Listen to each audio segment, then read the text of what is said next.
I often hear men say, I love looking at porn and it's fine because no one's getting hurt and it's only fantasy, so what is the problem? Now, the fact is, you may not have a moral problem with porn, but many are starting to have a medical problem with it. The more we study the impact of porn on the male brain, the more men are starting to think twice about porn being just a harmless pastime. So in this short video, I want to share with you 4 ways porn warps the male brain. Number 1, porn gives men a new standard of beauty. In 2002, the Journal of Sex and Marital Therapy published research showing that when men are shown pictures of centerfold models from Playboy and Penthouse, this significantly lowered their judgments about the attractiveness of average people. In our hyper-sexualized media culture, is this something that really needs to be reinforced? The question is, should we train our brain to rate women according to pornified standards? Do we want our standard of beauty to be shaped by fictional standards or true beauty? The beauty that the women that we might actually be in love with possesses. Number 2, male brains don't just view porn, they enter into it. The journal Neuroimage published a study in 2008 demonstrating that as men are sexually aroused by porn films, something called mirror neurons in the brain also fire. What is a mirror neuron?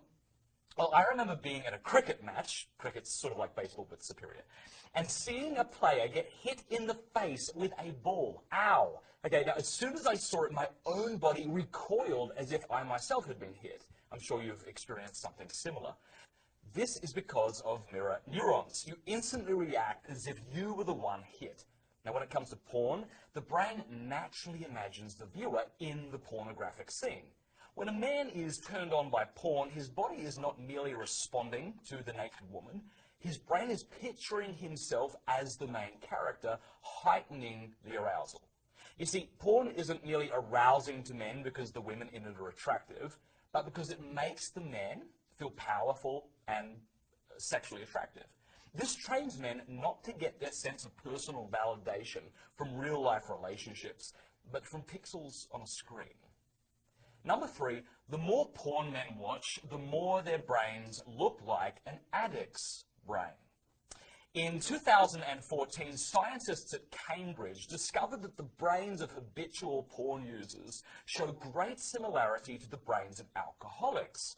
When a self-confessed porn addict is hooked up to an MRI machine and then is shown pornographic images, a brain structure called the ventral striatum lights up in the same way it lights up for the alcoholic who sees a picture of a drink. Now, you might be thinking, so what? Well, researchers speculate that the continued use of porn over time, especially starting at younger ages, makes it such that we actually lose willpower.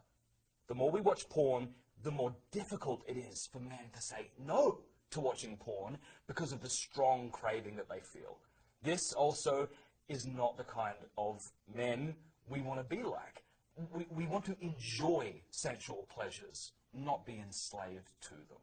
Number 4, porn eroticizes violence.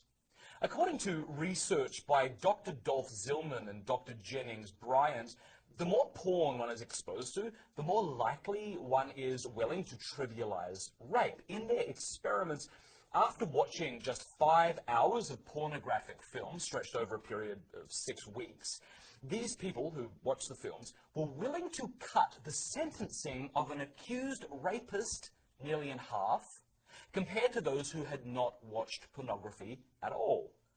Now, those who watched more porn were also likely to believe that practices like sadomasochism were 2 to 3 times more common in general society than those who had not seen porn.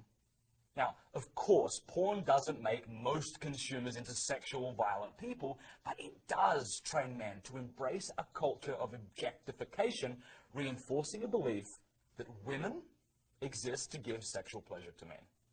Let me make an appeal to men, not as someone standing above you, but as a brother. If our goal is to become men who are more able to perceive beauty in the one we love, if our goal is to feel a personal sense of worth and validation based in part on our most valuable relationships, if our goal is to be a man of self-mastery, not enslaved by our passions.